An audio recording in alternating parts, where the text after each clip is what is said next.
කොහොමද ඉතින් ඔයාලට? ඔන්න අද මම අරගෙන ආවේ පහුගිය ටිකේ ගොඩක් අයට ප්‍රශ්නයක් වුණ දෙයක්. මේ තමයි බේදුරු. බේදුරු කෑමට ගන්නවා කිව්වම ගොඩක් අයට ප්‍රශ්නයක් වුණා.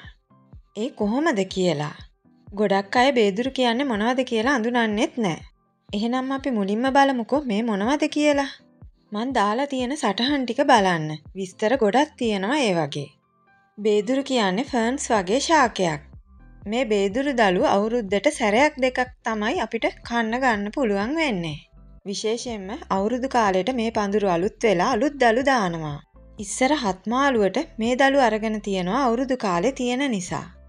මේ වගේ ලපටිම දළු තමයි කන්න ගන්නෙ. අනිත් පත්‍ර වර්ගයේ කෑමට ගන්නෙ නෑ. ඒක හැමම වේලිලා යනවා. මේ තියෙන්නේ අපේ ගෙදර තියෙන බේදුරු පඳුර. මේ ඔයාලා දකින දළු තමයි කෑමට ගන්නෙ.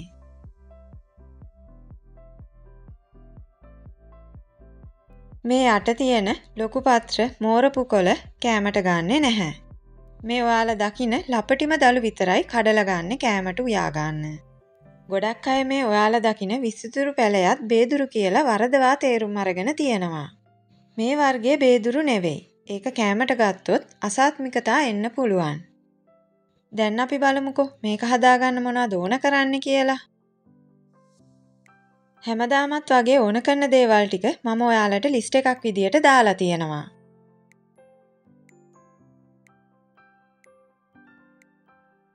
එහෙනම් අපි බලමුකෝ මේක හදාගන්නේ කොහොමද කියලා. මුලින්ම මම ලපටිම බේදුරු දළු ටිකක් කඩාගෙන ආවා. ඊට පස්සේ වගේ ලපටිම කොටස් මේ විදියට කඩලා වෙන් කරගත්තා. මේ වගේ තියෙන හයිය දඬු ඉවත් කරලා මේ විදියට ලපටිම කොටස් විතරක් කඩලා වෙන් කරගන්න. කිසිම වෙලාවක මෝරපු කෑලි ගන්න එපා.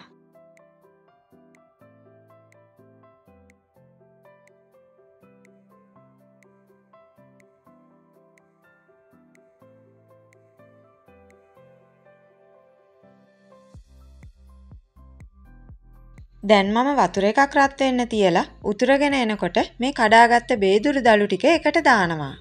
දැන් මම මේකට ලුණු ටිකකුත් එකතු කරගන්නවා. ඊට පස්සේ මම විනාඩි 3-4ක් මේක හොඳින් තැම්බෙන්න තියාගන්නවා. විනාඩි 3-4කට පස්සේ ලිපෙන් අයින් කරලා ඇල් වතුර එකකට මේ කොළ ටික ඉවත් කරගන්නවා. ඇල් වතුර එකක් හරි අයිස් වතුර එකකට හරි ඔයාලට මේ කොළ ටික දාගන්න පුළුවන්. ඊට පස්සේ මම මේ කොළවල තියෙන වතුර ටික හොඳින් මිරිකලා ඉවත් කරලා මේ කොළ ටික වෙන් කරගන්නවා. අපි මේ ක්‍රමයට කියනවා තම්බලා දිය ඇර ගන්නවා කියලා.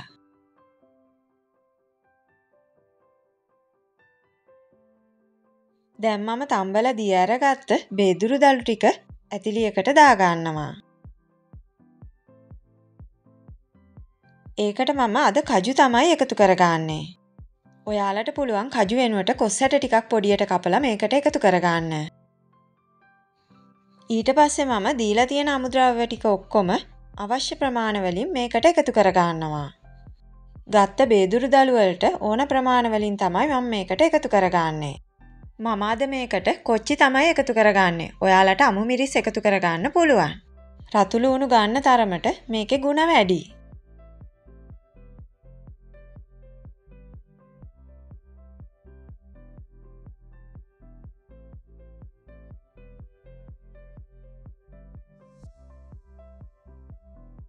පොල් මිටිකිරි ටිකක් වැඩිපුර උයා ගන්න බලාගෙන එකතු කරගන්න.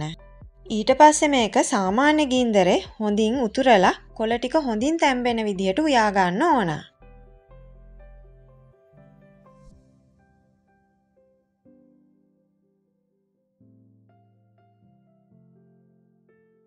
බේදුරු දළු ටික හොඳින් පිසෙනකොට මම මේකට තෙම්පරාදුවක් වෙනමම හදා ගන්නවා.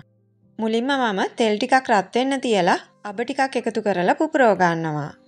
ඒකට මම රතු ලුණු කරපිංචා වියලි මිරිස් කෑලි ටිකක් එකතු කරලා තෙම්පරාදුව හදා ගන්නවා. තෙම්පරාදුව හදාගත්තට පස්සේ මම ඒක බේදුරු මාළුවට එකතු කරලා බේදුරු මාළුව හොඳින් ඕන ප්‍රමාණයට හිඳෙන්න උයා ගන්නවා. ඔන්න ඉතින් ওই විදිහට තමයි බේදුරු මාළුව හදාගන්නේ. මේ විදිහටම කොළ ටික තම්බලා දිය ඇරලා තෙල් දාන්නත් පුළුවන්. සමහරු කොළ තම්බලා දිය අරින්නේ නැහැ.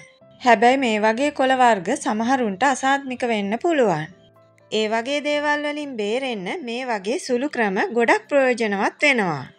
නිතරම කොළ වර්ග අසාත්මික වෙන අය මුලින්ම ටිකක් කාලා බලලා Tamanට මේක ගැලපෙනවද කියලා බලලා කන්න ගන්න. බේදුරු කියන්නේ ගොඩාක් ගුණදායක වගේම පුදුම රසක් තියෙන කෑමක්. බේදුරු වල ගුණ ගැන මම ඔයාලට දාපු විස්තරවලත් ලියලා තියෙනවා. ඒවත් කියවලා බලන්න. ඔයාලා මුලින්ම දැක්කනේ මම බේදුරු වවාගෙන තියෙන විදිය. ඔයාලටත් පුළුවන් පොල්ලෙලි ටිකක බේදුරු ටිකක් ලස්සනට වවා ගන්න.